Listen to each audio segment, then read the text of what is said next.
હું પંડ્યા આરતી આપ જોઈ રહ્યા છો સ્પાર્ક ટુડે ન્યૂઝ। જંબુસરમાં જય માતાજી યુવક મંડળ દ્વારા પાવાગઢ પદયાત્રા સંઘ રવાના થવાનો હોય તે નિમિત્તે શોભાયાત્રા નીકાળવામાં આવી। જંબુસર ગણેશ ચોક વિસ્તારના જય માતાજી યુવક મંડળ દ્વારા છેલ્લા 21 વર્ષથી પાવાગઢ પદયાત્રા સંઘનું આયોજન કરવામાં આવે છે।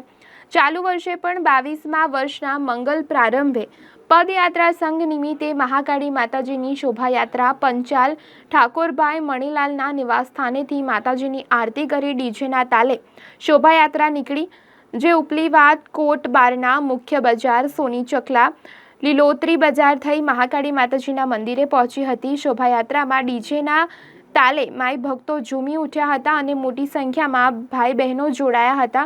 મહાપ્રસાદ બાદ પદયાત્રા સંઘ મહાકાળી માતાજીના મંદિરેથી નીકળી પાવાગઢ તરફ જવા રવાના થયો, જેમાં પદયાત્રા સંઘમાં મોટી સંખ્યામાં માઈ ભક્તો જોડાયા હતા।